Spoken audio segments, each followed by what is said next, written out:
자, 문학 개념은 첫 번째입니다. 첫 번째 화자와 서술자라고 나와 있는데 첫 번째가 독백과 대화라고 되어 있죠. 펜 다 끊으시고 독백과 대화 있는데 독백이 뭔지는 다 알 거고 대화에서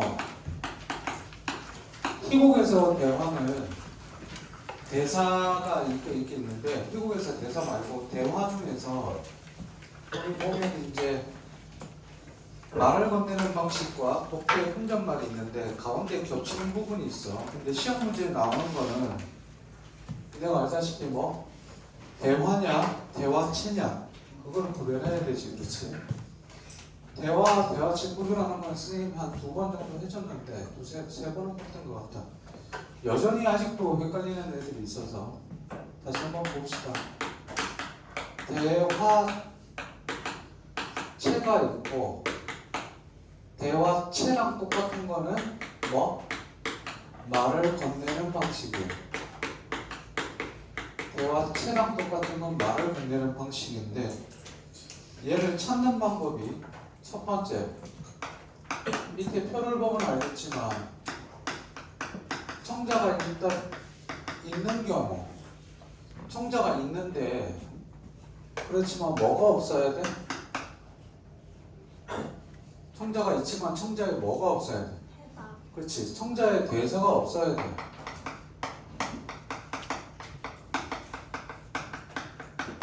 청자가 말을 하면 그건 대화체가 아니라 뭐가 되지? 대화가 돼. 대화체랑 구별되는 거는 대화고 대화랑 똑같은 말은 대화 형식, 대화 구조, 실제 대화를. 그러면 이거를 올해 수능에 적용시켜보면 수능 완성 실전 모의고사 2회에 송민곡이나 이게 대표적인 대화가 되는 거지. 됐니? 거기 보면 대화체라고 나와 있는 데가 있는데 대화라고 보면 되고 대표적인 게 또 뭐가 있냐면 시집살이면 형님 온다 금고개로 형님 온다 형님 사촌 형님 시집살이 어떻대까 그렇게 물어봤더니 이에 그 말 마라 시집살이 계집살이 이렇게 나와. 그럼 실제로 뭐가 이루어진 거야? 대화가 이루어진 거지. 그렇지? 대표적인 건 또 뭐? 된동어미 화전과 올해 안 나와서 설명은 안 하겠는데 이 된동어미 화전이 뭐지? 이거는 좀 알아둬야지. 옛날에 아내자들이 봄이 되면 뭐? 봄에 꽃놀이 한다고 산에 가서 화전, 꽃 진달래 해갖고 꽃 넣어갖고 이제 점 붙여갖고 먹고 한잔 하시고 노는 게 된동어미 화전거. 거기에 보면 된동어미랑 누구랑 과부들이랑 서로 뭐를 하냐면 대화를 합니다. 요거 구별할 수 있으면 되고요. 두 번째는 청자가 없어.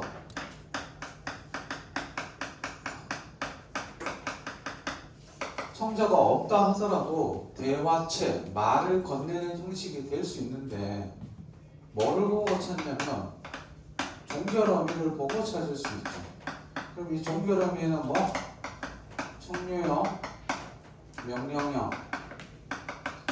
이 의문형에 대해서는 조금 견해가 갈리는 게 있는데 의문형에 대해서 자문자답이냐 아니면 정말로 상대에게 물어보는 거냐에 따라 갈리기도 하는데 의문형은 말 그대로 이렇게 체크해두고 이 두 개는 확실해. 거기에다가 뭐까지 들어가냐면 상대 높임법.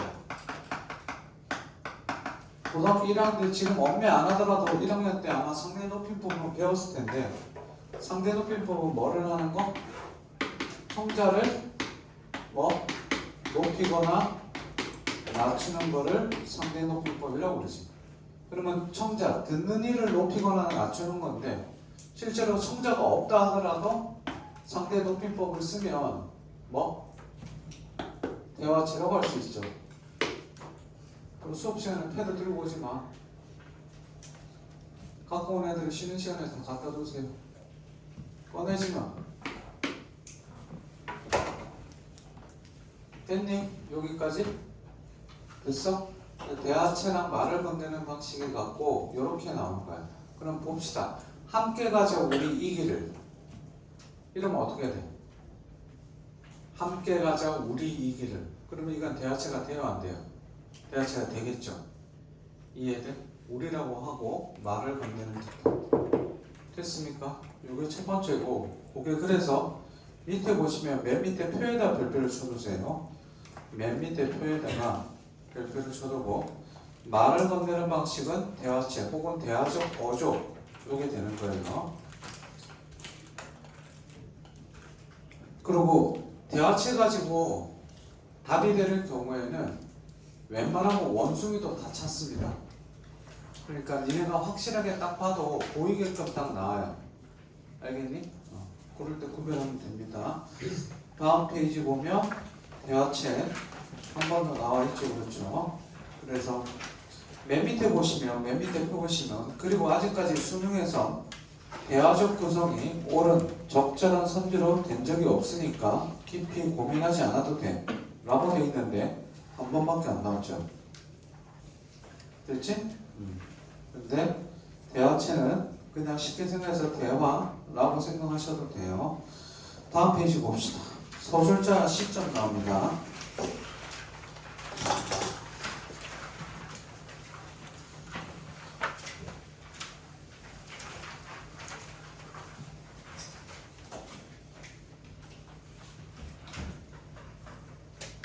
서술자는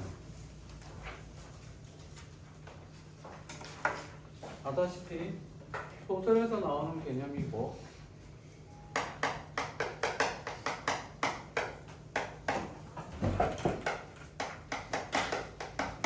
(1인칭과) (3인칭으로) 나누는데 나누는 기준이 뭐라고 그랬죠? 나누는 기준?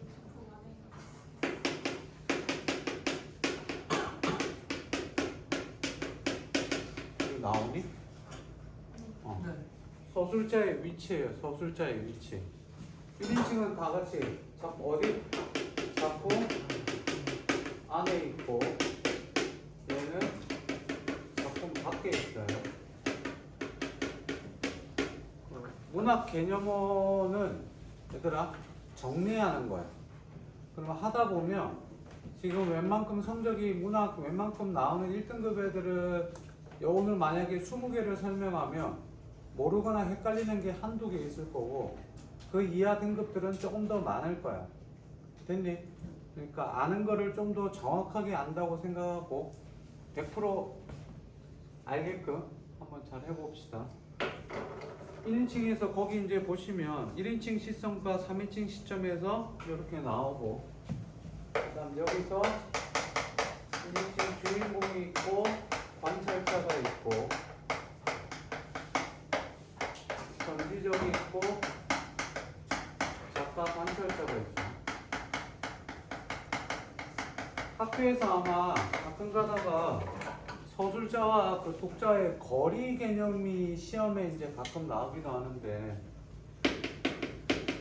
막 평가안에서 안 낸다고 그랬거든요. 근데 혹시 거리 개념이 나올 수 있으니까 요것만 좀 알아두세요. 잘 보세요.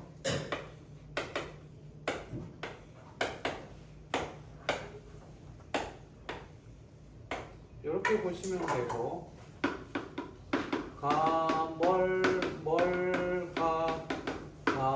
멀이고,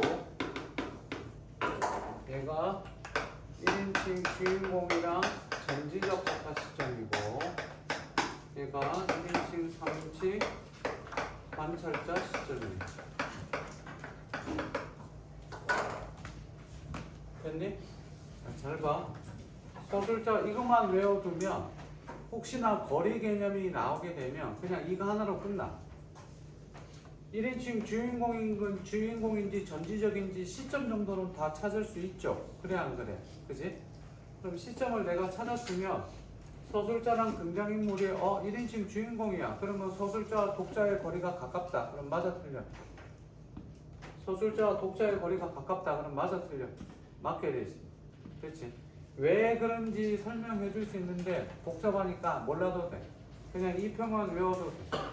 되게 외우기 쉬워. 서술자, 등장인물, 독자.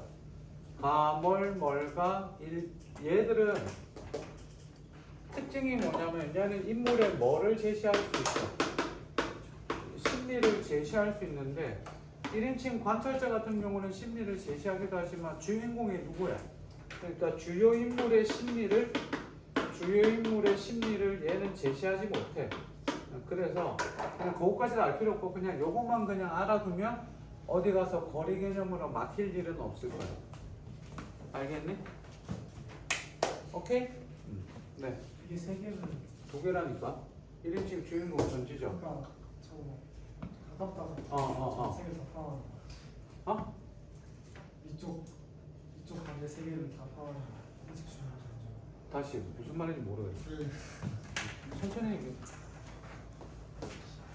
위에 가. 1인칭 주인공 전지적 시점일 때 어. 소수자랑 독자 사이가 가깝고 어. 소수자랑 동생과 사이가 가깝고 어. 등장인물과 독자 사이가 멀다 지금. 그렇지. 이거 다 이해됐어? 아니요. 나가. 아직 못 알아요. 아니 1인칭 주인공 시점일 때 서술자와 등장인물의 거리가 가깝다고. 그러면 서술자와 독자의 거리는 가깝겠지. 등장인물과 독자의 거리는 멀다.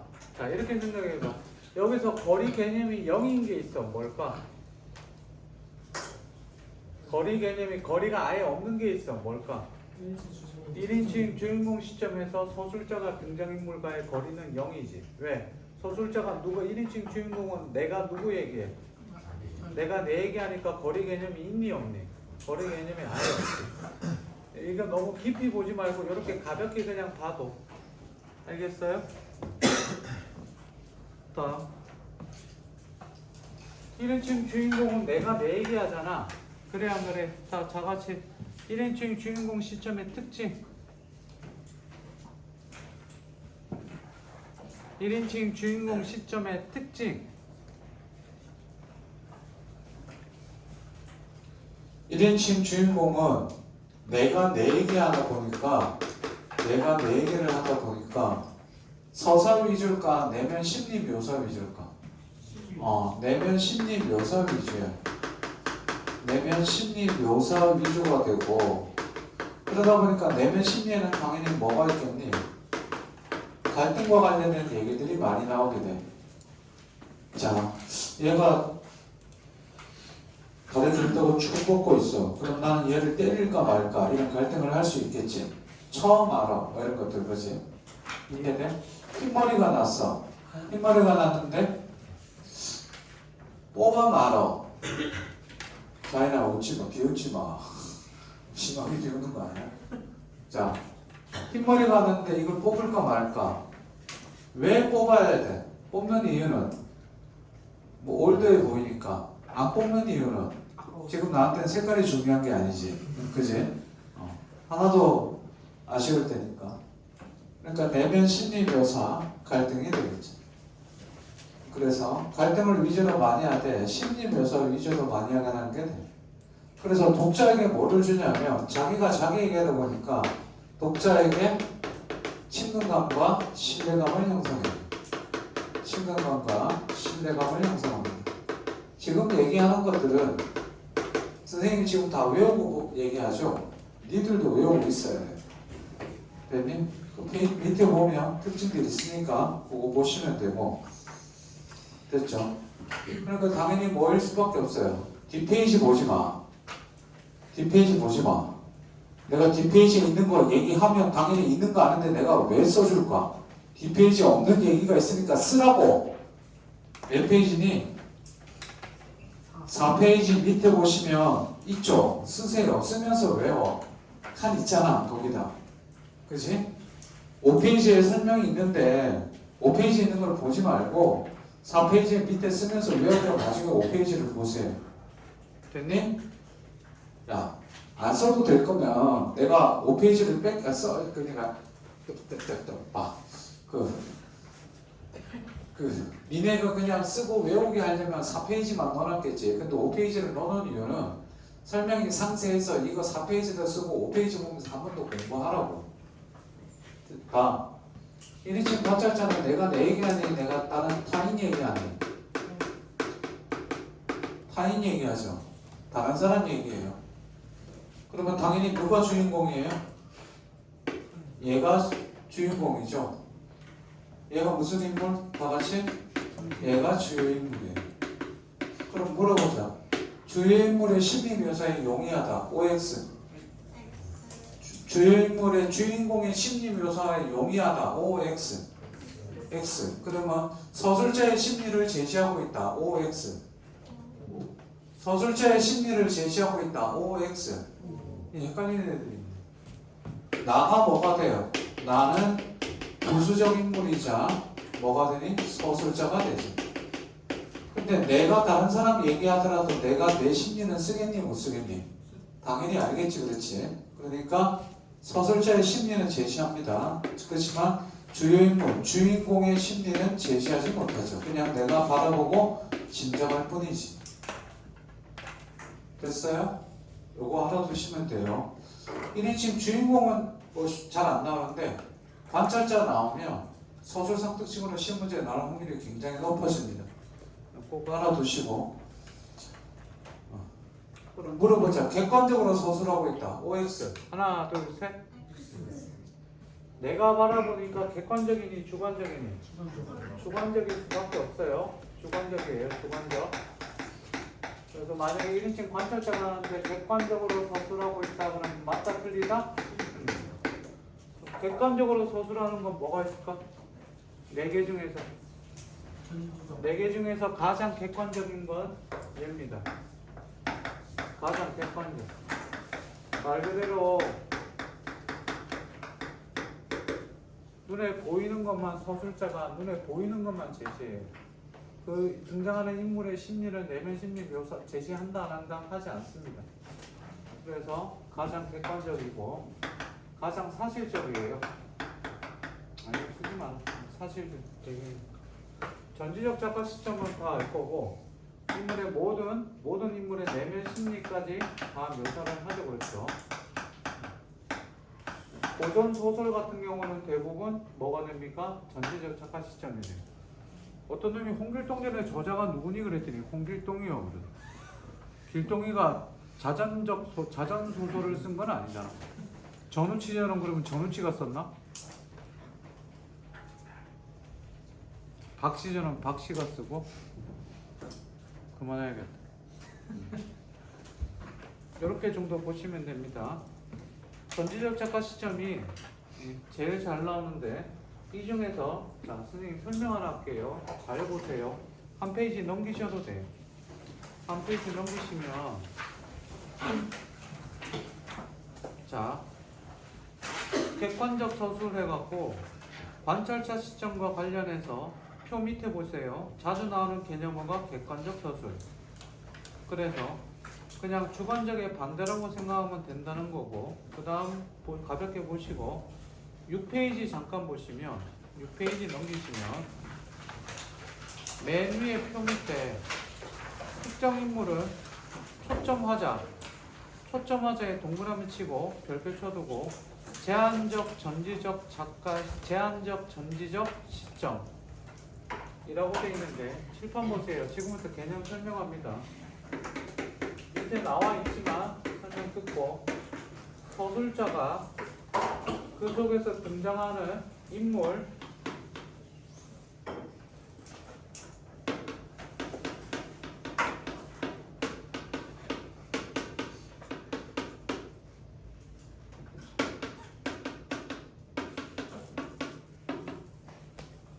보세요.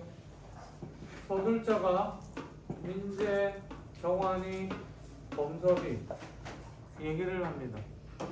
얘 얘기를 하면 얘들의 내면 심리까지 전부 다 묘사하게 됩니다. 그럼 이게 뭐가 돼요? 이게 작품이 되고 서술자는 작품 바깥에 있겠죠. 여기까지 이해됐니? 됐어요? 네.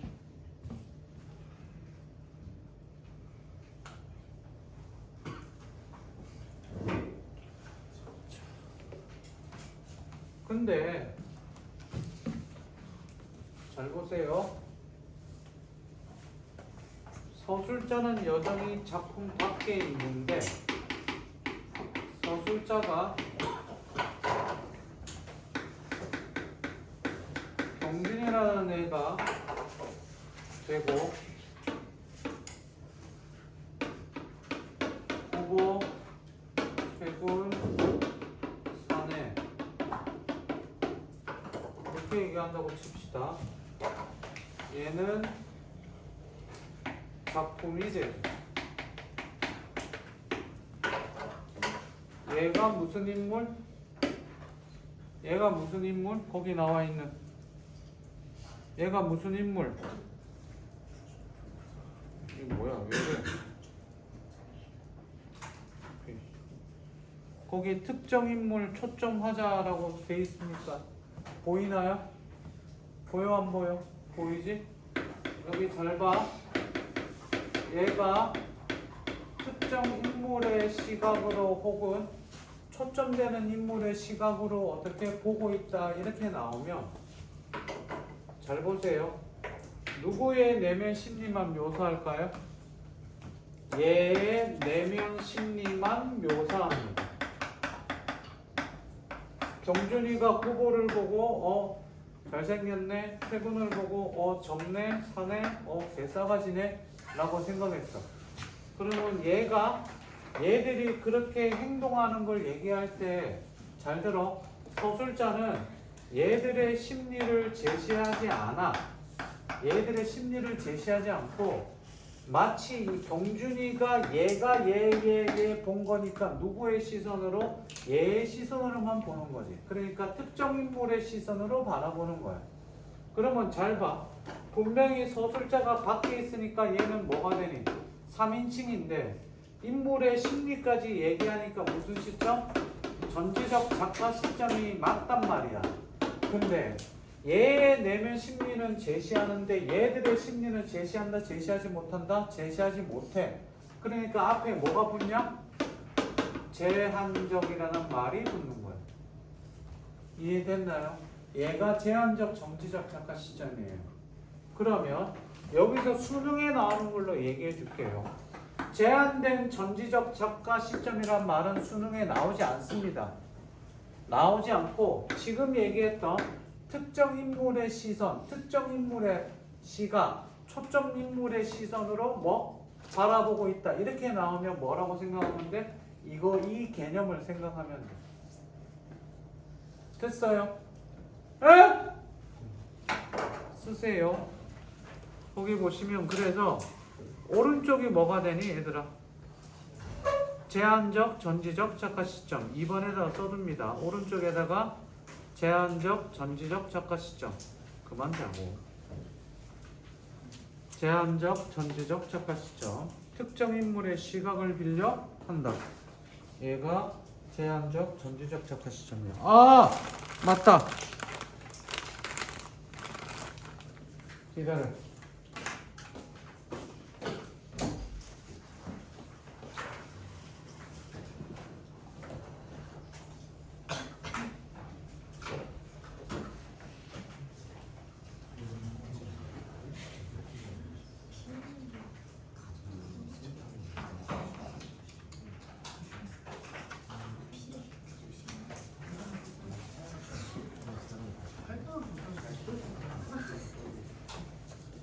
이제부터 조는 놈들은 껌 주겠어. 껌 씹어. 껌 씹어. 안 졸린 애들은 안 줘. 조는 애들만 줄 거야. 앞에 눈이 풀리는 것 같은데? 이거 먹으면 안 돼. 씹어야 돼. 이 새끼 졸린 놈들 준다니까.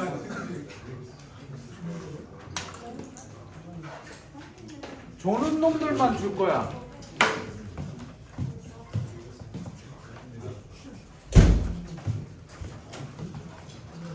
자, 일부러 졸지 마라. 죽는다. 아, 조는 놈들은 껌 주고 때려야겠다. 그래야지 저거 하지.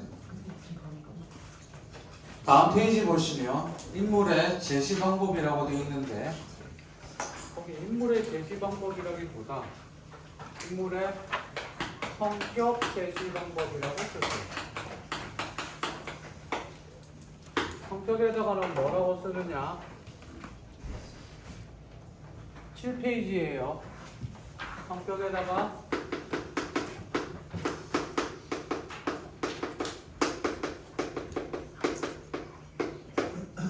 심리, 정서, 태도라고 쓰시고 직접 제시와 간접 제시가 있는 건 다 알 거고요. 직접 제시는 다른 말로 알아두는 게 되게 중요한데 분석적 제시, 요약적 제시, 설명적 제시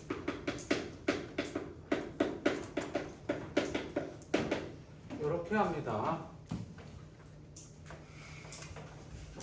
가끔 여기에 논평이라고 들어갑니다. 유찬이 안 쓸래? 이렇게 보고 실실 웃기만 하고 있어. 써! 간접 제시는 극적 제시라고 하고요. 인물의 대사, 외양, 행동 등을 통해 성격을 제시합니다.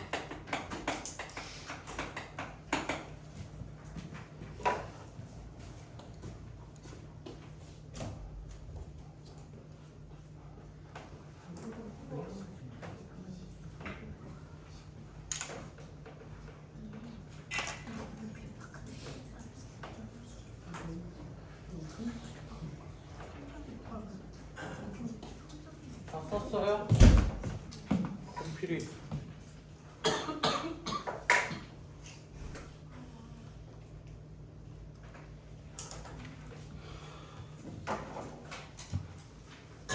자, 그때 했던 거 한번 연습해 봅시다.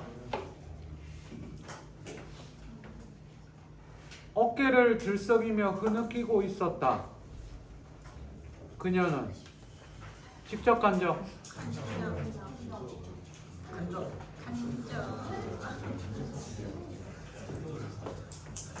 다시 한 번 더 얘들아 잘 생각해. 공도쌤은 대머리다. 직접 간접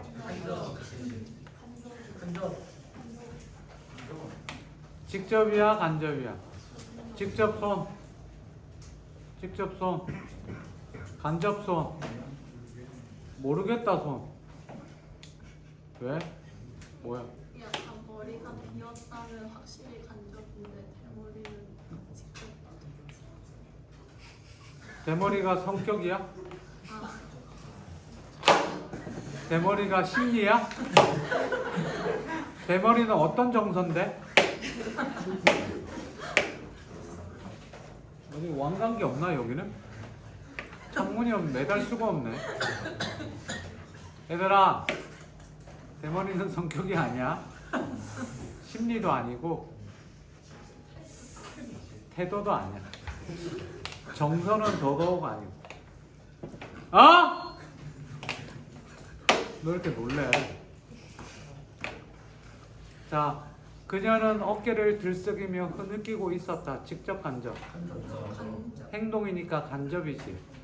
자, 그런데 한 번 더 하자. 그녀는 그와 헤어지고 나서 그가 몹시나 보고 싶어서 흐느끼며 길을 걷고 있었다. 직접 간접.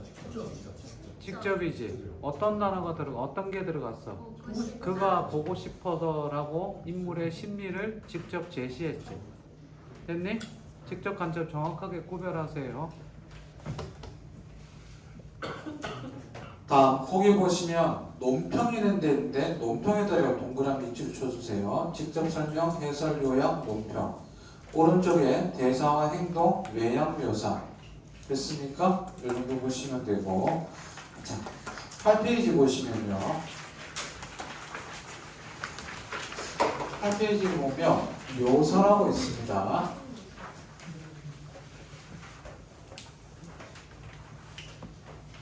야, 이 속도대로라면 이거 다 끝나면 2시간, 1시간 반 걸리는데. 야, 작년에도 4주 걸렸다. 얘들아, 꽃 교재도 나가야 되고 이것도 해야 되는데 시간이 모자랄 것 같은데. 수능 끝나고 계속 해야 될 것 같아, 수업을 좀 더.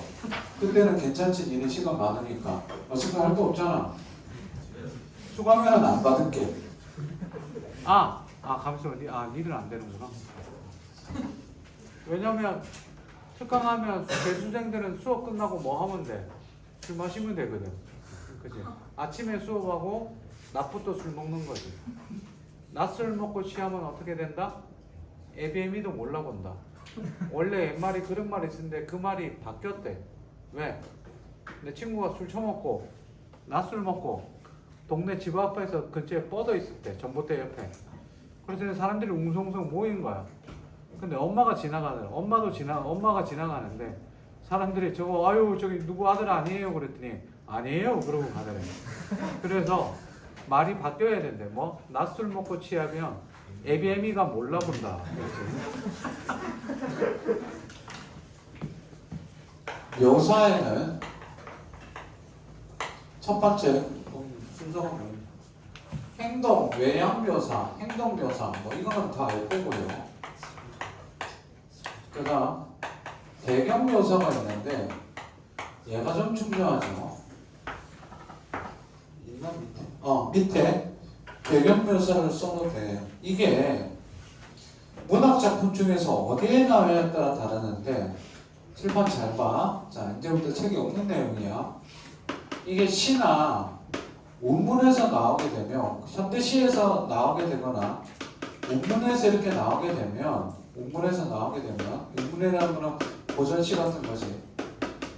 그러면 이 배경 자체가 뭐를 형성하냐면 분위기를 형성하게 돼. 작전 분위기를 형성하고 뭐 이건 뭐 소설도 마찬가지야. 에이.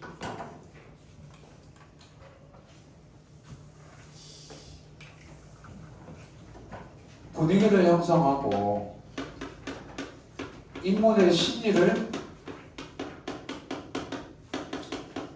간접 제시하기도 하는데 여기서 중요한 거는 인물의 심리 간접 제시할 때 두 가지가 있지. 배경과 인물의 심리가 뭐 할 때 유사할 때가 있고 마음 배경과 인물의 심리가 반대되는 경우가 있어. 시험 문제 뭐가 더 잘 나올까? 반대. 둘 다 잘 나와요. 배경과 인물이 같은 걸 가지고 우리는 다른 말로 뭐라고 그러지? 감정이래. 못 들었어. 미안. 잘 안 들려. 오늘 내가 보청기 안 하고 와서 잘 안 들려. 단어로 3개만 얘기해봐. 같은 경우. 대응. 대응은 그치 1대1로 대응되는 거지. 대응은 조금 다른데 그래 대응. 다른 경우는 반대되는 경우는 대비.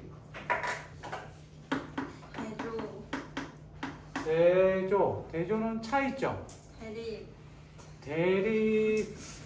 대립은 의도를 가지고 자연이랑 나랑 대립하는 거야? 야 여기 봐. 선생님이 여자친구 남자친구랑 헤어졌어. 몹시 우울해. 날씨가 너무 좋아. 날씨랑 나랑 대립하는 거니? 저 새끼 씨발 나는 지금 씨발 꿀꿀해 죽겠는데 저렇게 맑어? 너 씨발 일로 와. 대립돼 안 돼? 대치. 배치요. 그래 배치. 이 배치가 잘 봐야 돼. 로케이트 아니야? 로케이트 발음이 구려갖고 씨. 이거 아니라고. 배자가 배반할 때 배자야. 배신하다 할 때. 그러니까 등 돌리고 위치에 있다라고 생각하면 돼. 됐니? 또 반대. 반대. 수능에 반대라고 이렇게 웬만하면 잘 안 나오겠지?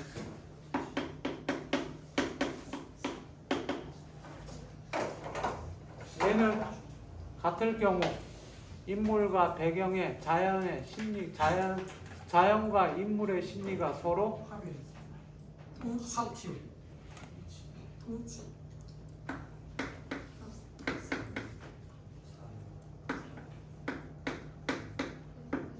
상응. 혼. 빨리 쓰세요. 뭐예요?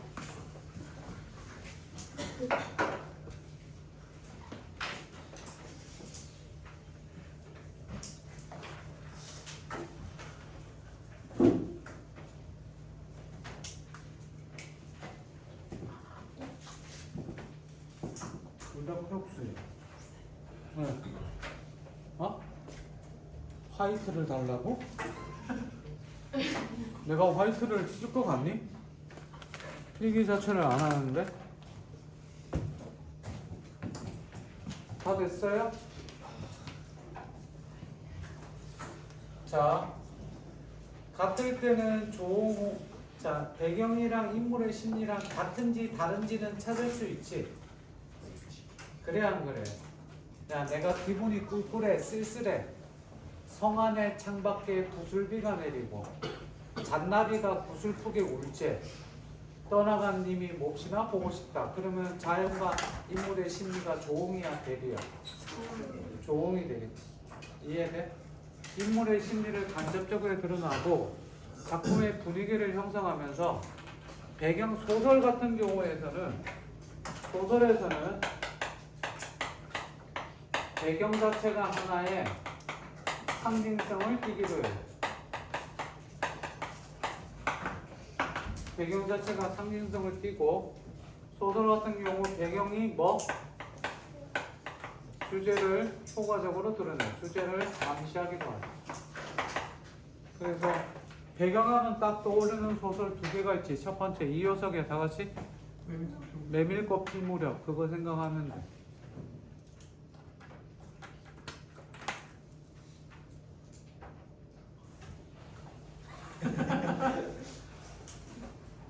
엉덩이 붙여. 엉덩이 딱 붙여. 혜림아 그건 괜찮아. 이것만 하지 마. 지상이 팔 빼고 이렇게 세워봐. 그렇지. 자세 앞으로 붙여. 더 와. 그렇지. 잘 안 보여서 이렇게 뒤로 기대는 거야? 잘 안 보여서 뒤로 이렇게 기대는 거야? 아, 그렇구나. 애들이 왜 나오니까? 몸이 되게 안 좋아. 아니 근데 너몸 좋아서 괜찮겠다. 됐나요 여기까지? 오케이? 자, 서술자의 개입 9페이지 봅시다.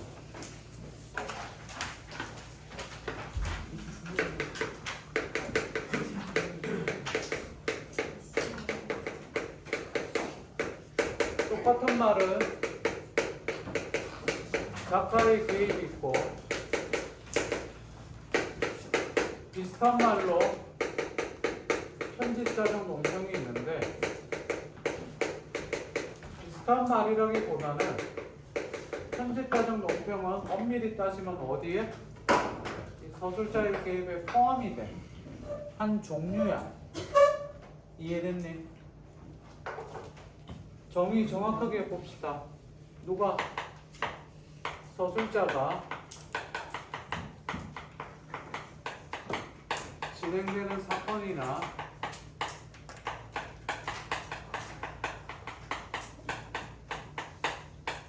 등장인물에 대해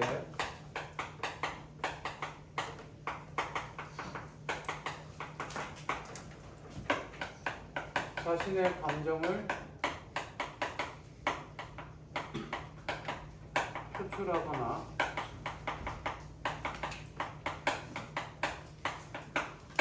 평을 내리는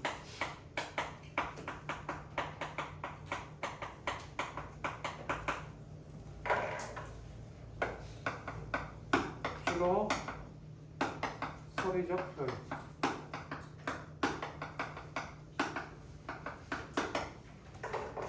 주로 소리적 표현으로 나타납니다.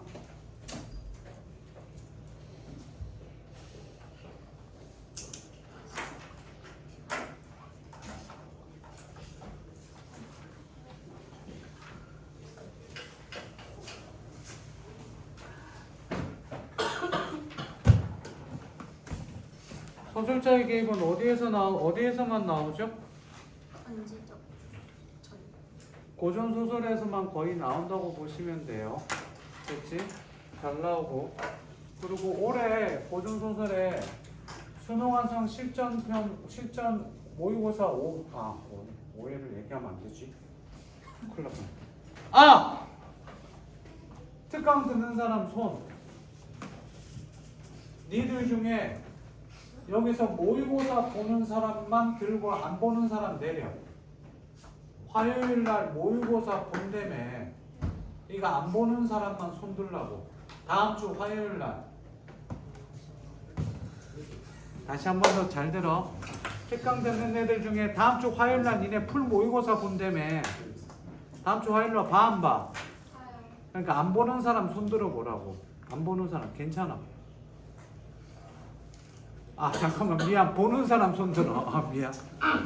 특강 되는 애 보는 사람. 이들은 다음 주 화요일 날 저녁 8시 10분까지 교실에 오면 되고 실전 모의고사 3회를 풀어가지고 오세요. 왜? 하루에 모의고사 2개 보면 힘들어. 근데 쌤 전 괜찮아요. 그러면 안 풀고 그냥 저녁에 또 와도 돼요. 이해됐어? 이해됐어 안 됐어? 힘들다며. 내가 봐도 하루에 모의고사 보고 아침에 한 번 보고 저녁에 또 한 번 보면 프린트를 찍든지 둘 중에 하나는 찢어야 돼. 이해됐니? 특강 듣는 사람 손 들어봐. 다시. 시험 안 보는 사람은 내리고 시험 보는 사람만 손 들어. 번쩍 들어. 번쩍 들어봐. 3회 보고 올 거지? 보고 와. 내일이나 모레쯤. 알겠니? 그리고 수업을 8시 10분에 들어오라고. 오케이? 됐어? 다음 주 숙제 니들. 다음 주 숙제는 실전 모의고사 3회 푸시면 돼요. 수능 완성. 이해됨? 이해까지 푼 사람 손 들어봐. 수능 완성 1, 2회. 특강 듣는 애 빼고. 니들은 수업 시간에 보잖아. 내리세요. 아직 안 풀었어요. 손. 2회 아직 안 풀었어요. 괜찮아. 손 들어봐. 몇 회까지 풀었어? 너는? 자인아, 책은 샀어? 드디어 샀네. 1회는 풀었니? 풀어야 돼. 구평 전에 끝내야 돼. 그리고 내가 단톡방에다가 올려줬죠. 문학작품 표시한 거. 안 들어와서 안 보면 니들만 손해야. 나는 단톡방에 분명히 올려놨어. 알겠니? 1회 위에 문학작품 중요한 거 표시해놨으니까 특강 안 듣는 친구들은 그거 보고 공부하라고. 야? 다음 평가안에 제시한 소술자 개입이라고 되어 있는데, 자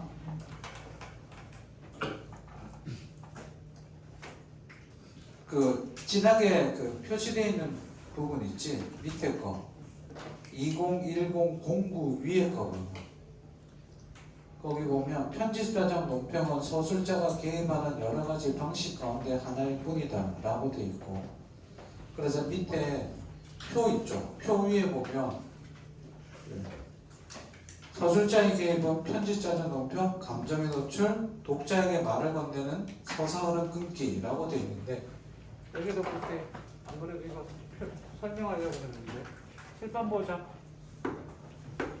독자에게 말을 건네는 거는 잘 봐. 이거는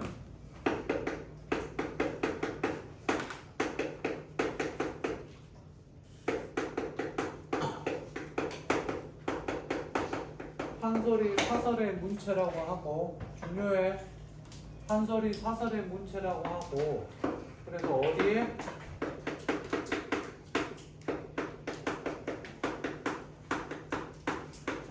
한소리계 소설에서 잘 나와. 한소리계 소설 요번에 수능 특강에 수군가랑 저기 뭐야 심청가랑 실려 있지? 이해돼? 거기에서 예를 들어서 뭐 독자에게 말을 건네는 방식이 나오면 뭐라고? 서술자의 개입, 작가의 개입이라고 생각하면 돼. 됐니? 요거 잘 나오니까 꼭 좀 알아두자. 서사어른 끊기는 이건 뭐 그렇게 중요하지 않으니까 보시면 돼요. 그래서 읽다가 보면 잘 보세요. 고전소설은 기본적으로 아까 뭐 무슨 시점? 얘들아 고전소설은 기본적으로 무슨 시점? 전제적 작가 시점이야. 그러면 전제적 작가 시점이다 보니까 서술자가 작품 밖에 있어야 되는데 갑자기 뭐가 돼? 춘향이가 옥중에서 저런 모습을 보니 어찌하니 슬플까? 어찌하니 슬플까? 이거는 누구의 목소리야? 서술자의 목소리가 되겠지. 됐니? 요 정도 알아두시면 됩니다. 오른쪽 맨 밑에 동그라미 쳐놓은 거 그거 한번 보시고요. 편집자적 논평이 조금 더 작다는 거. 됐습니까? 다음 페이지. 의식의 흐름은 니들 삶이 의식의 흐름이기 때문에 굳이 설명 안 할게요. 그죠? 친구 중에 의식의 흐름 있어 없어? 친구 무슨 말이냐? 머리로 생각하고 입으로 말하는 게 아니라 입으로 생각하는 애들 있지? 친구 중에 그런 애 있어 없어? 입으로 생각하고 입으로 막 합니다. 다음 문체. 간결체랑 만연체가 있는데 중요한 건 뭐라고 그랬었죠? 간결체랑 만연체 중에 뭐가 중요하다고 그랬었지? 시험 문제 뭐가 나올까? 만연체는 잘 나오지 않습니다. 간결체가 잘 나오죠. 만연체는 참고로 얘기하면 만연체는 굉장히 호흡이 길어요.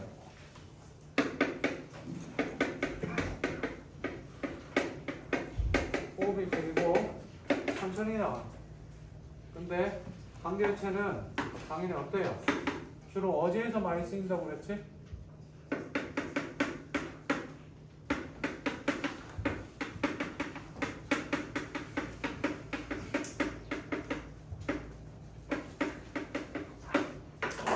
여기서 제일 중요한 건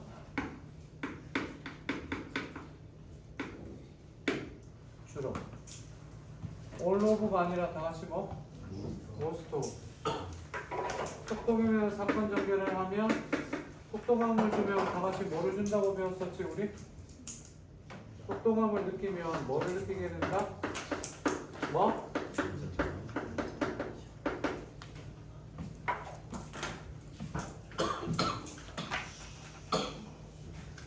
긴장감은 좀 이따가 하겠지만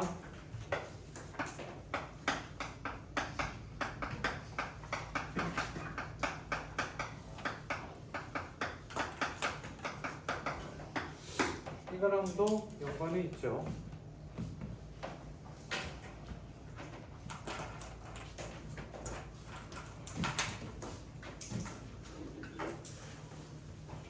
됐나요?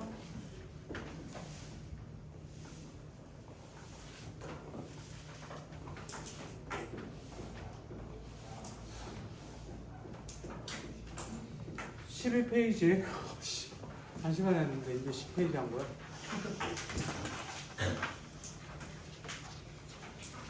근데 이 개념을 수업하고 나면 애들 수업에 대한 만족도가 해마다 보면 굉장히 높아.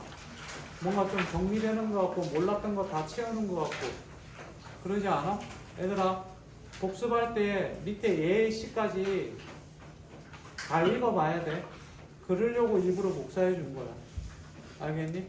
다음 페이지도 이런 식으로 나갈 테니까 다음 주에도. 자, 구어체랑 문어체 있는데 개념만 다 알지. 구어체는 평상시 뭐 하는 것처럼 말하는 것처럼 문어체는 기체우 일양 만강하시며 간에 두루 평안하신지요. 평상시 이런 말 쓰는 사람 없죠? 그지? 있으면 변태.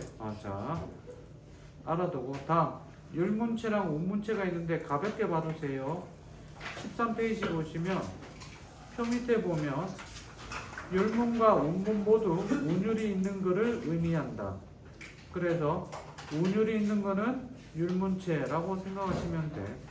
근데 표 밑에 두 번째 거 보세요. 찾았니? 위에서 3분의 1 지점.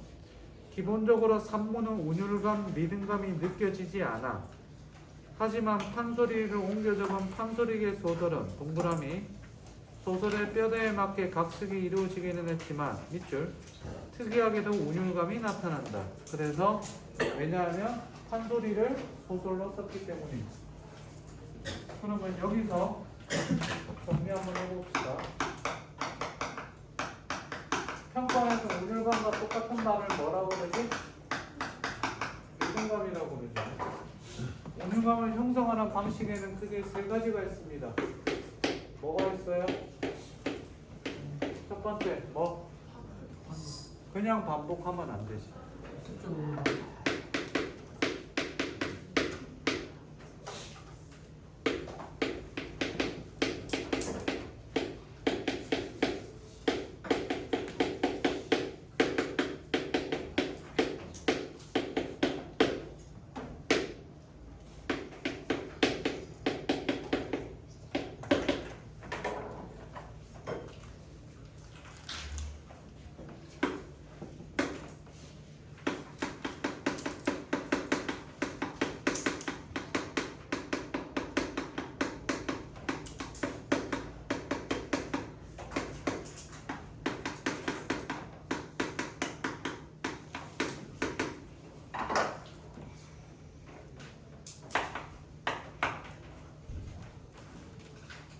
수미상의 효가 세 가지. 수미상의 효가 세 가지. 자, 자다가 깨워서 수미상의 효가 세 가지 얘기해. 그러면 5초 안에 바로 나와야 돼. 수능에도 여전히 나온다니까.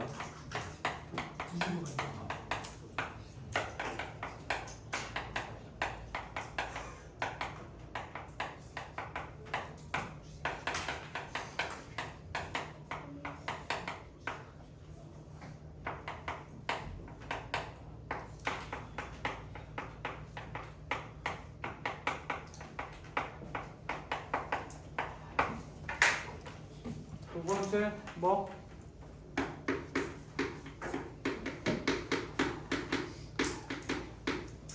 글자수 조절하는 걸 알지? 글자수를 뭐 하거나 하얀 대신 뭐라고 써? 하이얀. 느리거나 줄리거나 하는 거 있지? 임소월에 저기 보면 가을, 봄, 여름 없이 할 때 가을은 뭘 의미해? 가을을 의미하지. 가을을 갈 이런 식으로 표현한다고. 그러니까 문법적으로 글자수 조절하거나 니네 왜 중학교 때부터 배웠던 시적 허용 기억납니까? 세 번째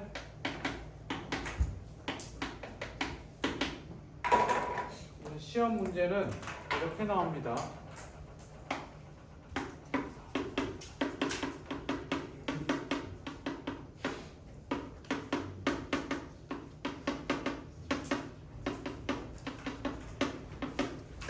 하나 더 쓰는 거 잠깐 멈추고 여기 음은 특정 의문의 반복 쓰는 거 멈추고 적어보세요.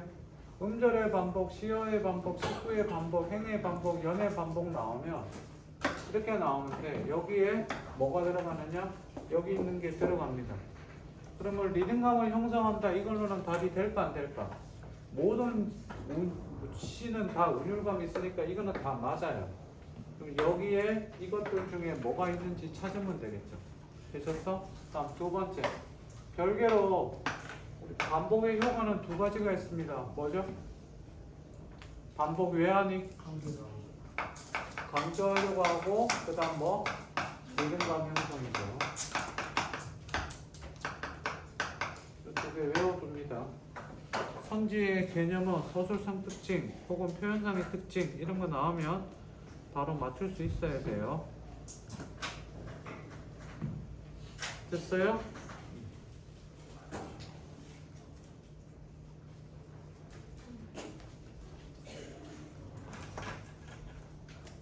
(15페이지) 보시면 위에 이야기시라고 있습니다. 이야기시 그냥 한번 읽어보시면 돼요. 이야기시는 산문시 같은 거로 생각하시면 됩니다. 오케이? 잠깐 쉬었다 오겠습니다. 자, 16쪽 보시면 시간과 공간 있는데 일단 시간의 밑에 보시면 순차적이라고 되어 있는데 순차적 옆에 들어가면 그만해라.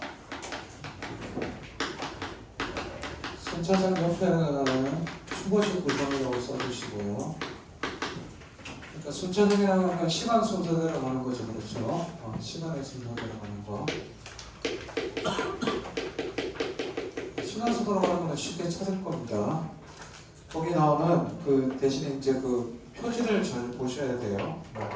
계절의 흐름이라든지 뭐 이런 것들을 잘 보면 되고요. 다음 페이지 보면 순환이라고 되어 있는데 순환 봅시다. 순환적은 순환적에 제일 잘 나오는 거는 당연히 뭐가 순환한 거니? 거기 지금 봄, 여름, 가을, 겨울에서 그치? 자연 계절의 순환이 나타났습니다. 주로 계절의 순환이 나타나는 것 정도 봐두면 되고 그림 왼쪽 봅시다. 자연은 순환하지 그렇기에 끝이 없어 영속적이야. 영속적 동그라미. 인간은 순환하지 않게 끝이 있는 유한한 존재 밑줄. 그치? 그래서 이거 가지고 시험 문제 굉장히 잘 나오는 게 니들 많이 봐서 알겠지만 자연과 인간의 뭐 대비가 이제 굉장히 잘 나온다. 자연과 인간의 대비라는 거는 자연은 뭐하고 무한하고 인간은 뭐한 존재? 유한한 존재.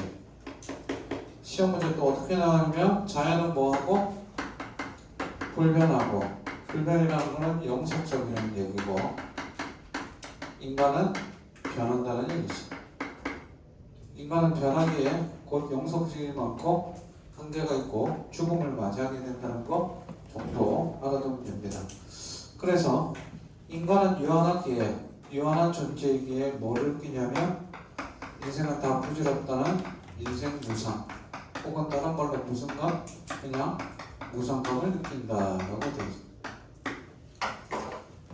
이 무상도 알아두면 이거랑 관련된 문제는 거기서 하나 틀릴 겁니다. 자, 넘겨보시면 18페이지에 과거 해석 봅시다. 첫 번째 순차적이 나오면 당연히 순차적이란 말은 추보식이고 얘는 순행인데 순행적인데 반에서 당연히 뭐가 나오겠니? 역순행적 구성 혹은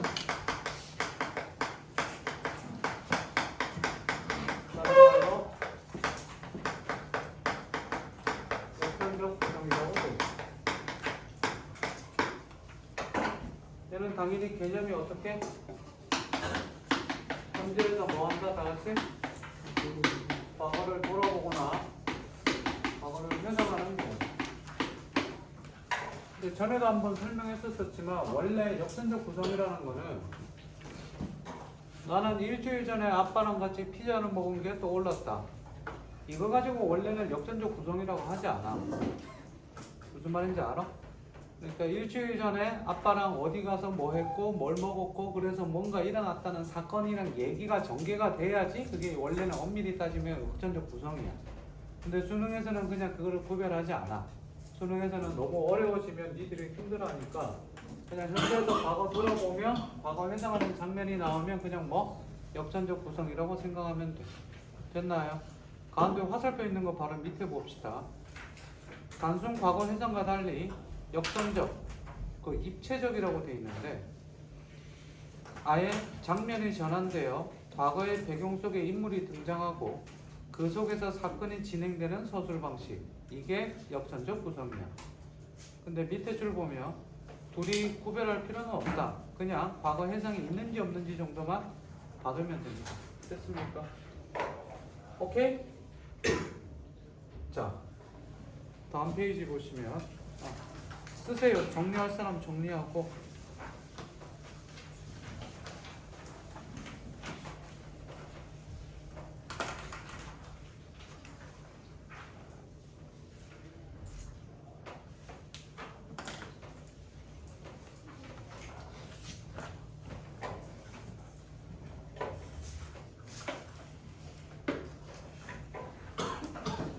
저기 적강 구조가 있는데 적강 구조라는 말은 잘 쓰지 않고 민재야 뭐라고 많이 쓰니?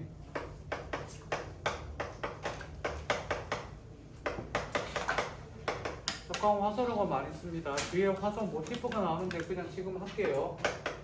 얘는 다른 말로 뭐? 모티프라고 하죠. 모티프.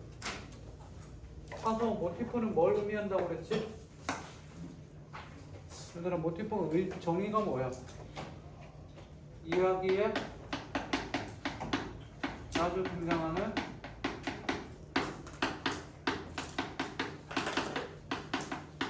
요소예요. 모티프에 대해서는 뒤에 가서 조금 더 자세히 하기로 하고 제일 잘 나는 게 영웅 모티프. 왜 우리 얼마 전에 시험 봤을 때 음모 모티프 기억나? 음모, 음해하는 거, 모함하는 거. 그 다음 적강 모티프 있는데 적강은 일단 기본적으로 어떻게 되냐면 두 개로 나눠지게 되지. 보세요. 지상계랑 보통 천상계로 나눠지게 됩니다. 거기 보면 그 밑에 뭐라고 되어 있냐면 이계라는 말이 나오는데 이계 할 때 이자가 무슨 이자? 그렇지. 이자가 다른 이자예요. 다른 세계에 있는 거다라고 됩니다. 그렇게 보는데 있다는 거 정도만 가볍게 봐두고 칠판 보세요. 적강화서 거꾸로 썼다. 아니 그냥 하자. 천상계에 누가? 선관 혹은 선녀 혹은 신선이죠. 뭐를 해서 다 같이? 신선이 뭐를 한다고? 죄를 짓지. 죄를 짓는 걸 가지고 뭐라고 그래? 득죄라고 그래. 이 용어를 기억해. 뭐를 한다고? 득죄. 득죄를 해서 어디로 쫓겨난다고?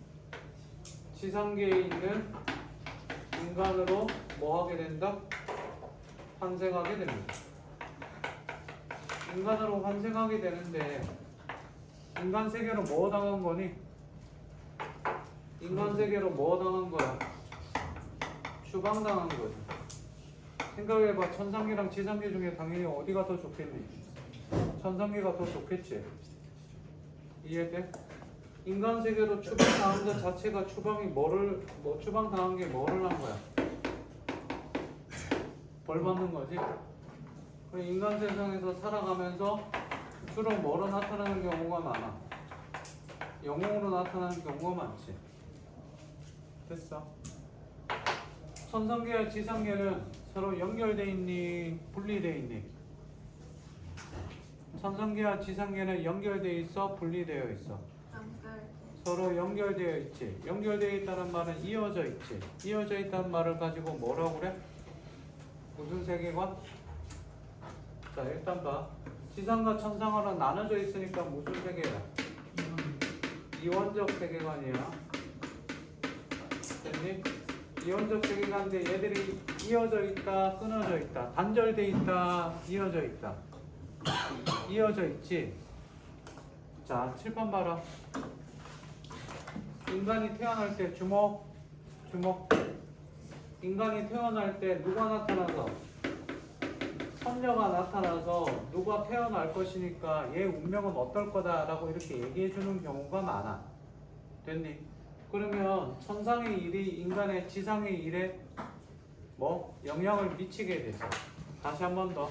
천상의 일이 지상에게 영향을 미치게 되고 서로 이어져 있어. 이어져. 이 영향을 미치고 이어져 있는 걸 가지고 우리는 무슨 세계관? 이 용어를 꼭 기억하세요. 연속적 세계관이라고 해요.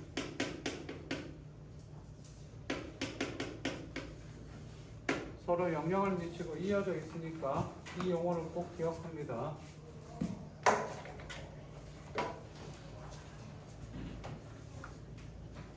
다 썼어? 하나도 빼놓지 말고 다 쓰세요. 그래서 인간으로 태어나서 영웅이 되고 다시 어떻게 됩니까? 하늘로 다시 돌아가게 돼. 돌아가게 되는 걸 가지고 적강 내려온다고 그래서 적강 모티프 이렇게 보면 그렇지. 적자는 보기 보면 귀양갈 적이라고 돼 있죠. 그렇죠. 그래서 땅으로 내려다가 돌아가는 거예요. 됐습니까? 적강 모티프 정도 알아두면 되고 맨 밑에 표시 한번 해두세요. 맨 밑에 표시해 두시고 별표 쳐두시고 봐두면 됩니다. 됐습니까? 여기 나와 있는 용어들을 잘 보세요. 용어들을 잘 보세요. 이원적 세계관, 연속적 세계관. 선생님이 니들한테 개념을 설명할 때 기준은 평가원이에요. 시중에 나와 있는 자습성 문제집이 아니야.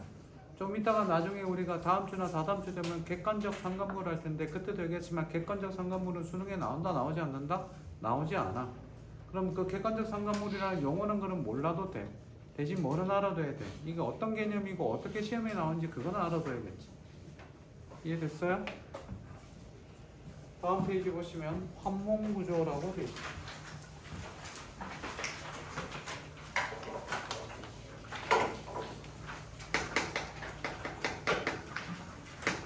환몽구조의 대표적인 작품이 뭐죠? 자, 요번에 수능 특강에도 나왔는데 뭐지? 보통 몽자류 소설이라고 그러죠. 몽자류, 강도 몽유록 뭐 이런 식으로 나오고 대표적인 게 또 뭐? 몽루몽 뭐 이런 것들 있지. 그렇지. 들어봤지?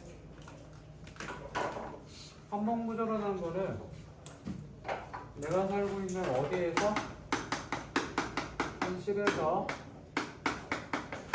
꿈을 꾸게 되고 다시 현실로 돌아오는 거. 하는 걸 가지고 다 같이 무슨 몽? 몽이라고 그러고 뭐가 돼? 현실이 중요하겠니? 꿈이 중요하겠니? 꿈의 이야기가 역시 현실과 꿈, 현실 전부 다 연결되어 있고 이어져 있다는 거. 굳이 따지면 이거는 현대소설로 따지면 무슨 구성? 액자식 구성 이렇게 되겠죠.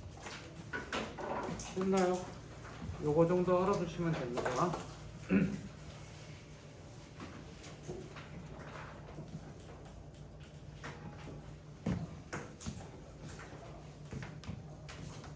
다 썼으면 21페이지.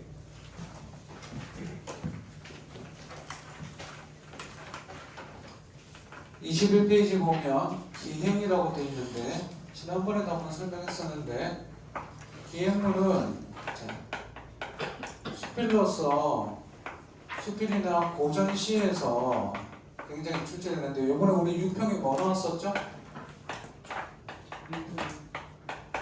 유평이 뭐 나왔지 벌써 까먹었지. 그치? 동류가 나왔었지. 동류가 할 때 동이 뭐야? 동쪽, 철원, 유 놀러가서 쓴 거. 동쪽으로 놀러가서 쓴 게 동류가가 돼. 그럼 얘도 무슨 문? 기행가사가 되지. 기행가사. 이 기행문이라고 그럴 때 이 기행문에서 3요소는 당연히 다 같이 뭐? 기행문에서 3요소 다 같이? 여정, 경문, 감성이 되지. 이 중에서 제일 중요한 게 뭐라고 그랬었죠? 감성이 제일 중요하다고 그랬습니다. 여정은 내가 어디 돌아다닌 거, 경문은 여기서 보고 들은 거, 감성은 느낀 거죠. 구별할 줄 알아야 되고요. 딱 보고 기행문이 있다 그러면 저거 정도 알아두시면 됩니다. 그래서 거기 관동별곡 나오고 옛날에 수능에 주로 나오는 게 관동별곡 또 일동장류가 연행가 전부 다 수능에 나왔었죠? 요번에 동류과도 그렇고 간민가는 작년에 나왔던 간민가는 기행문이 아니야.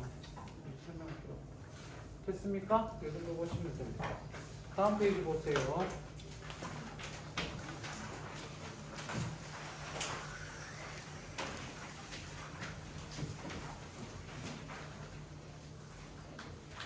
할게 많아서 농담할 시간이 없어. 정신 바짝 차리고 조금 집중해서 봅시다.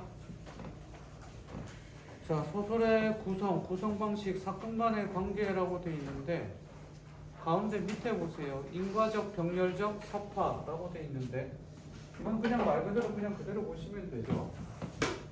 인과는 다 알 거고 병렬적이 있고 다음 사파가 있는데 인과적은 사건과 사건이 뭐가 됩니까? 말 그대로 원인과 결과가 되니까 긴밀하게 연결되어 있지만 병렬적이나 사건은 이야기 간에 사건 간에 연결이 되니 안 되니? 이야기 간에 그러니까 이거는 다른 말로 이야기 간에 연결이 없으니까 이걸 가지고 우리는 무슨 이야기? 독립된 이야기라고 얘기를 합니다. 그래서 연관이 돼 있지 않습니다. 그래서 단순히 쭉 나열하는 거죠. 됐니? 그래서 밑에 거 왼쪽 보시면요. 왼쪽이랑 밑에 거 한번 보실 때 맨 밑에 거 봅시다. 맨 밑에서 두 번째 줄. 인물 사건 배경이 유기적으로 연결되어 구성되어 있어. 따라서 밑줄. 병렬적 구성, 사건의 병식, 사파적 구성이 선지에 등장한다면 적절하지 않을 가능성이 크다라고 돼 있어. 오케이? 어? 됐니?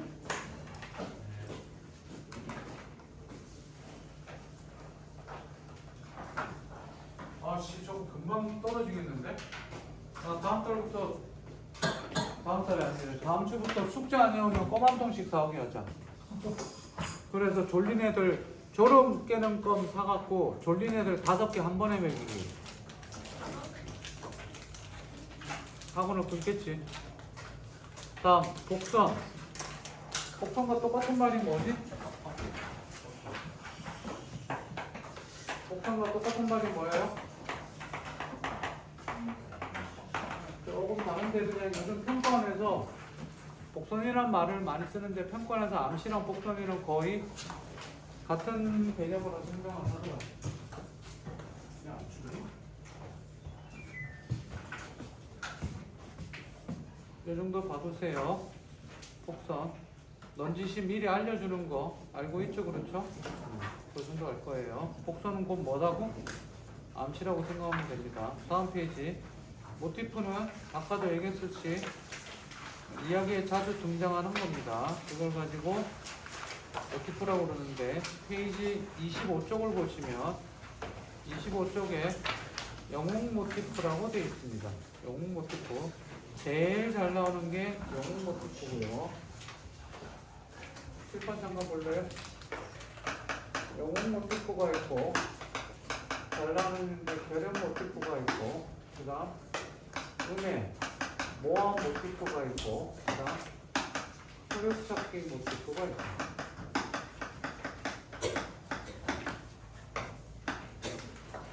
영웅소설의 구조 한번 다 같이 얘기해 봅시다. 어떻게 됩니까? 고개 들고 자 고귀한 혈통의 경우가 많고요. 그 다음 비범한 출생이 아니라 기이한 출생이에요. 그리고 비범한 능력을 가지고 있어요. 건너뛰지 마. 됐니? 그 다음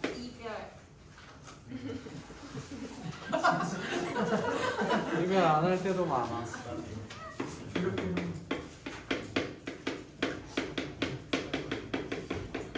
실현을 당할 때 개인적 실현을 당할 때가 많고요. 그 다음 교육자의 도움을 얻는 경우가 많고 그 다음 국가적 실현도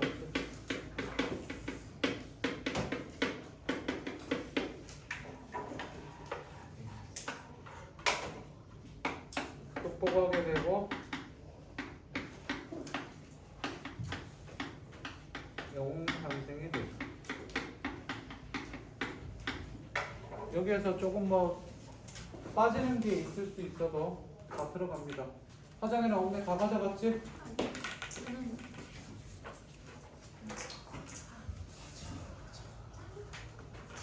이따 챙겨봐. 쉬는 시간에 가져가라니까.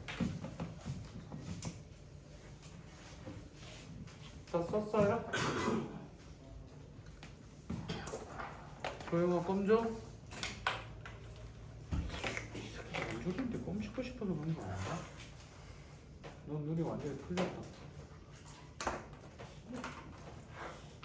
오늘 껌 받은 사람 손. 이름 써놓고 수강료 500원씩 올렸다.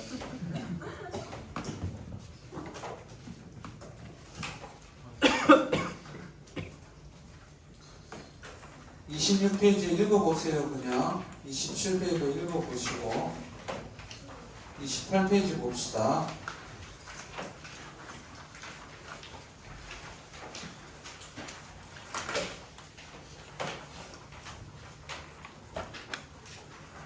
X자식 구성. 외와 내화 중에 뭐가 더 중요하죠? 외와 내화 중에 뭐가 더 중요하지? 내화가 더 중요하다는 거 알면 됩니다. 다음 페이지 29쪽에 교차. 교차 같은 경우 자 제일 잘 나오는 게 일단 꿈과 현실의 교차죠. 물어보자. 꿈과 현실이 교차하는 걸 가지고 있고 그 다음 고개 들고 놔보세요. 현재와 과거가 교차하는 경우가 있어요. 이걸 가지고 시험 문제 나온다면 이렇게 병렬적으로 하는 게 아니라 그냥 뭐 해도 되는데 이렇게 교차되는 경우는 선지에 교차한다, 꿈과 현실의 교차다, 뭐 현재와 과거의 교차다, 뭐 이런 식으로 나오는데 이걸 가지고 뭐 무슨 구성? 다 같이 입체적 구성이라고 그럽니다. 사건 전개가 입체적이다 이런 말이 나오면 자 사건 전개가 입체적이라는 말은 무슨 말입니까? 1번 보세요. 단면이 입체 단면이죠.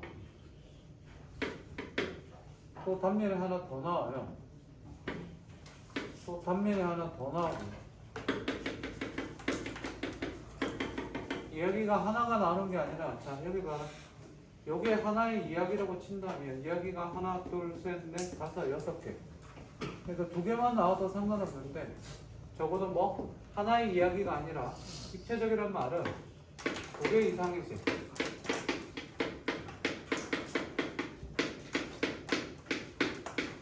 근데 이야기가 막 3개가 동시에 진행되고 그러진 않지. 보통 2개 정도라고 생각하시면 돼요. 보통 2개.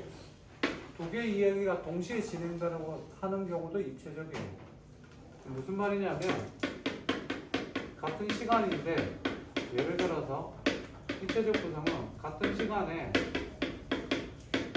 다른 공간에서 다른 장소에서 각기 다른 인물의 이야기를 하는 것도 입체적이고요.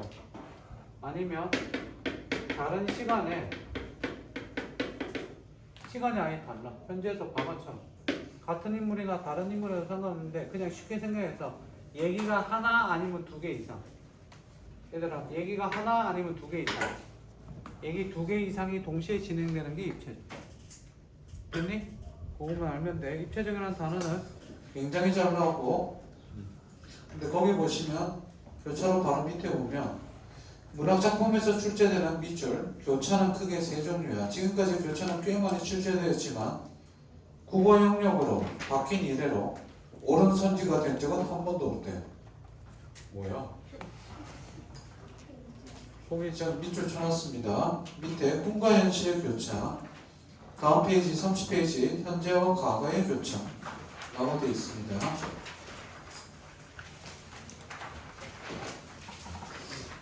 (31페이지) 피세요.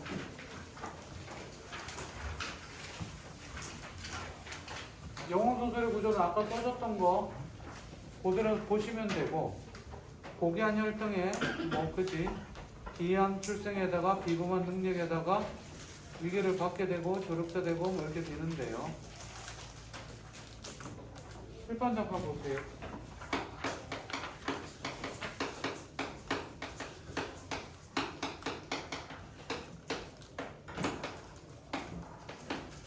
정기적 구성, 정기적 요소가 있는데 가끔가다 헷갈릴 때가 있는데 정기적 구성할 때 기자가 한자가 달라. 자, 우리 도술 부리는 거 있지? 용궁 나오고 천상 나오고 도술 부리고 하는 것들은 정기적 요소에 해당되는데 기자가 무슨 기자가 돼? 기하다. 그렇지, 기이하다는 이야기야. 기이하다. 그래서 정기적 요소는 이 위에 정기적 요소는 기술하다 할 때 기자가 있는데 그까지 안 나오니까 그냥 쉽게 설명해서 정기적 요소가 나오면 얘들아 정기적 요소가 나오면 똑같은 말 다 같이 그렇지 비현실적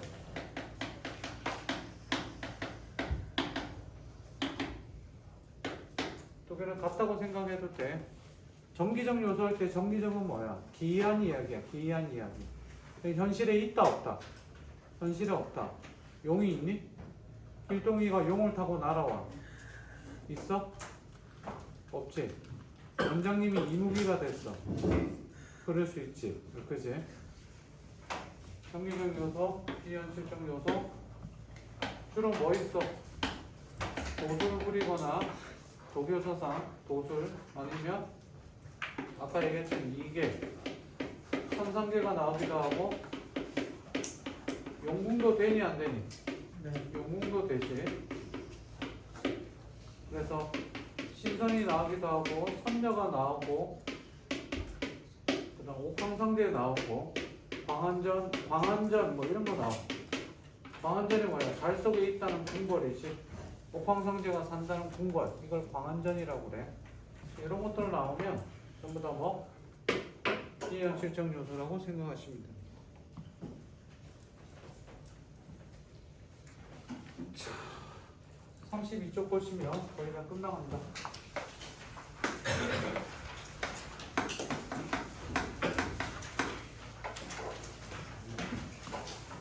자, 1번 보세요. 갈등에는 크게 두 개 있죠. 뭐랑 뭐? 내적 갈등. 쓰지마. 쓰지마. 수능에서는 갈등의 종류 물어보지 않아. 평가에서는 이게 중학교 때 배웠던 사람과 사람 간의 갈등이냐, 인간과 뭐 자연 간의 갈등이냐, 있지? 물어보지 않아. 2006년도 6월달 평가원에 1점짜리, 그때 1.3점 있었는데 1점짜리로 나온 일에 지금까지 나온 적이 없어. 알겠니? 그러면 뭐 찾아? 이게 갈등의 종류가 갈등의 종류는 물어보지 않는다고 그랬어. 종류는 물어보지 않아. 됐지? 근데 갈등의 정확한 의미는 뭐라고 그랬었지? 자, 그때 했던 걸로 해보자. 현빈아, 너 얘가 이렇게 억울하게 생겼니? 라고 얘기를 해. 그럼 얘가 속으로 뭐라 그럴까? 뭐지 씨발? 이런 생각을 하겠지. 두 번째 만났어. 야, 너 얼굴 보니 진짜 너무 슬프다. 속으로 또 욕하겠지. 대머리 씨양 니는. 세 번째 만났는데 보자마자 야, 너 보니까 도망가고 싶다 막 이런 거. 그럼 보세요. 자, 잘 봐. 내가 이런 말을 했을 때 나는 현빈이를 싫어하지 않아. 근데 얘는 나를 속으로 싫어하겠지. 자, 이건 갈등 된다 안 된다? 자, 겉으로 티 안 나? 잘 들어. 겉으로 티 안 나? 나는 얘 싫어하지는데 얘는 속으로 나를 그냥 싫어해. 아니면 니들도 그럴 수 있겠지. 아 씨발 대머리 눈부셔서 못 보겠네 막 이런 거. 됐어? 자, 이것도 갈등이다 아니다? 이거는 갈등이다 아니다? 1월달에 다 했는데 나는 얘 싫어하진 않는데 얘는 나를 싫어해. 이건 뭐다? 갈등이다. 수능에서는 이걸 뭐라고? 갈등으로 얘기하고 있어. 저 애들은 쌍으로. 너 혹시 아빠도 약 먹었니? 아나? 응. 눈빛이 그런 눈빛인데? 쓰세요 좀. 먹어. 너는 안 먹어? 너는 그냥 졸린 거 같은데 안 먹어? 아까 방금 씹었잖아. 아? 뭐라고?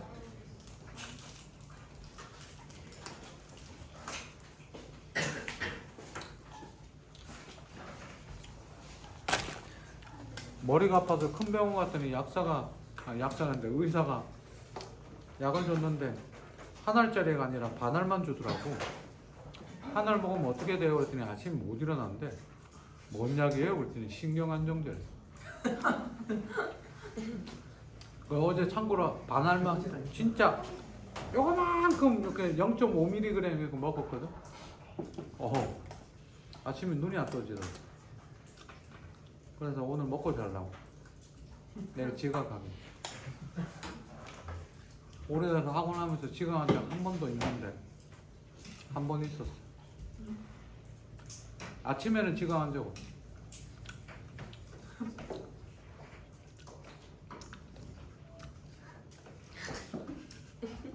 갈등에다 쓰세요. 갈등에다 씁니다.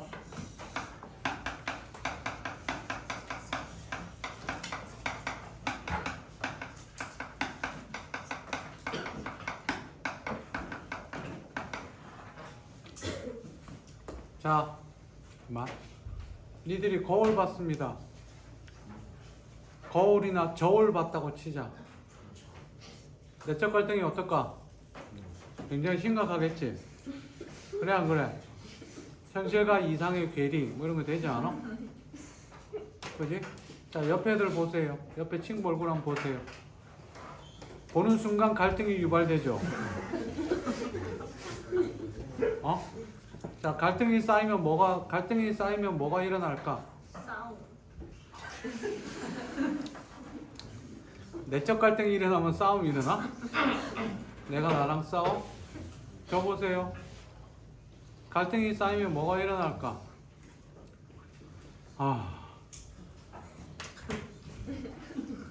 갈등이 쌓이면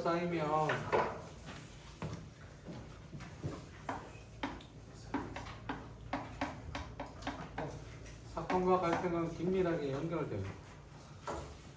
공두쌤이 현빈에게 말했다. 넌 이렇게 얼굴이 억울하게 생겼니? 사건이에요, 아니에요?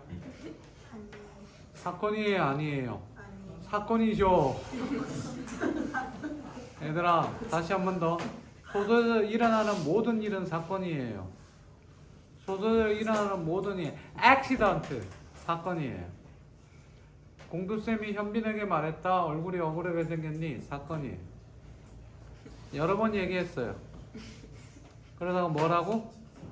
내가 피곤해서 교무실에서 자고 있는데 얘가 교무실에 왔다가 내가 자고 있는 거 보고 머리카락 하나 탁 뽑고 도망갔다고 그랬죠.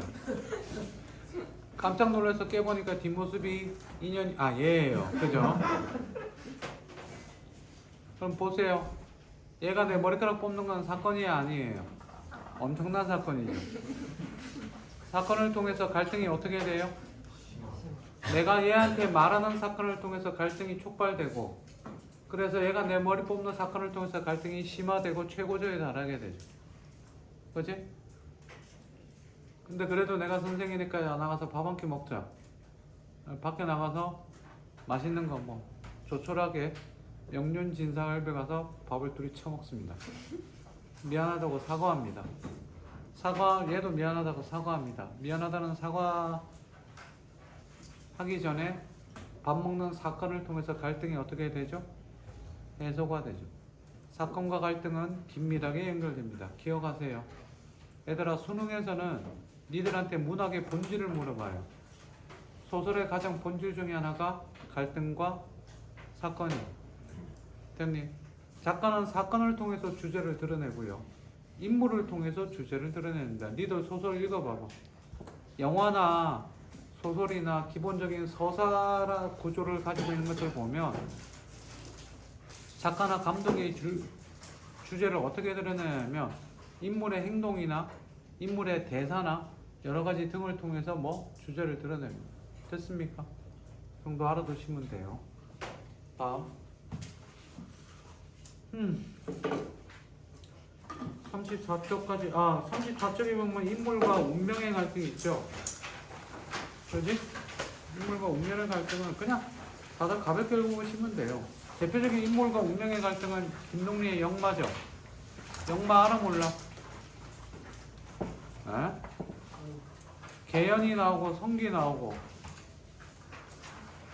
엄마 나오고 역마 몰라? 엄마 나중에 나 옆판 맞춰줘 그래갖고 구례로 갈래 하동으로 갈래 파괴장터에 있을래 그랬더니 하동으로 가잖아. 됐다? 그래 선생님 봐라. 선생님은 대머리가 될 운명이지. 네. 운명에 싸우느라고 어떻게 거부하기 위해서 발모 샴푸. 씨발 탈모 샴푸 만들면 쓰면 쓸수록 탈모가 되는 건가? 그래. 발모제 운명에 거역하기 위해서 발모제를 발라. 어떻게 돼? 부작용으로 손에 털 나고 그런다고 그랬지. 그지? 뭐라고? 운명에 거역하는. 됐나요? 다음 35쪽 봅시다. 중요한 거 하나 합니다. 이제 마지막. 그럼 별로 안 좋아하는데 35쪽 보시면 거기에 서사적 긴장감이 있고 언어 유희 있는데 언어 유희의 종류에 대해서는 알 필요가 없어요. 알 필요가 없고 이게 언어 유희인지 아닌지만 구별하면 됩니다. 일단 언어 유희 먼저 할게요. 질문 보세요. 제일 대표적인 게 뭐 있니? 발음의 유사성. 계잘량이라는 양자에 계단이 소반이라는 반자 쓰는 양반이 나온다. 너의 서방인지 남방인지 됐다 씨. 동음이에요. 아니면 글자를 바꿔. 글자를 바꾸는 건 뭐야? 글자 순서. 야, 문 들어온다. 바람 닫아라. 문 들어온다. 바람 닫아라. 뭐? 얘들아 여기 무슨 방식이 중요하지 않아. 문 들어온다. 바람 닫아라. 이건 뭐야? 웃겨 안 웃겨? 안 웃겨요. 그래 그게 문제야. 언어 유희를 가르치는 제일 힘든 게 뭐냐면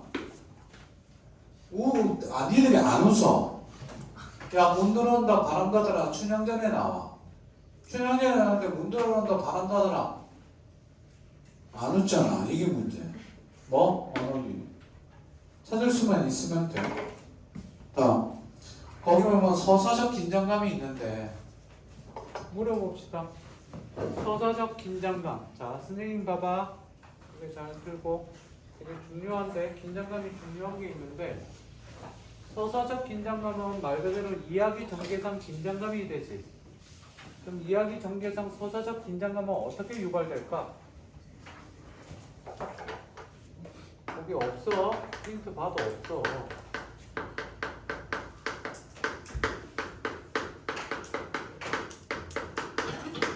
서사적 긴장감은 어떻게 유발될래?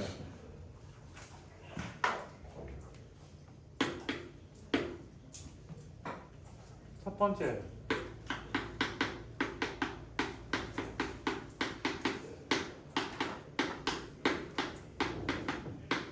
뭐? 이런 거 가끔 쫄 때 있잖아.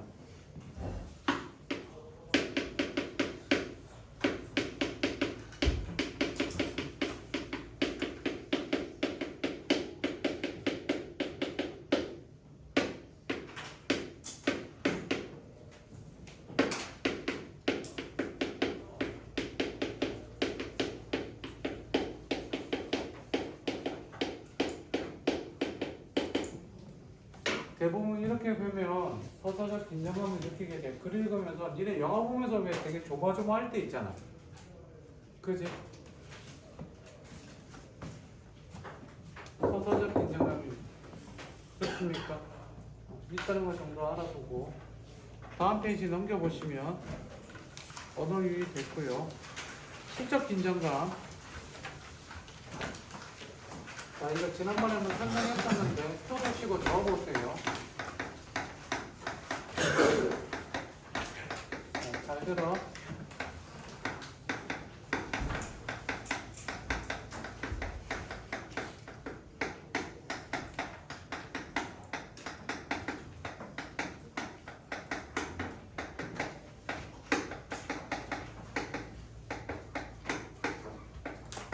뭐뭐를 통해 시적 긴장감을 유발하고 있다 혹은 통하고 있다라고 나와. 선지 형식이. 그다음 그럼 맨 위에 보세요. 36쪽 맨 위에 보세요. 어저의 변화 밑줄. 어저의 변화 밑줄. 반어적 표현 밑줄. 대저적 소재의 열거 밑줄. 반어적 밑줄. 역설 밑줄. 어순의 도치 밑줄. 어저의 변화 밑줄. 됐니? 그때 한번 설명했는데 다시 한번 설명합니다. 칠판 보세요. 고개 들고 저 잠깐 볼래요? 얘로 답이 되는 경우는 없어요. 시적 긴장감 처음 나왔을 때 이게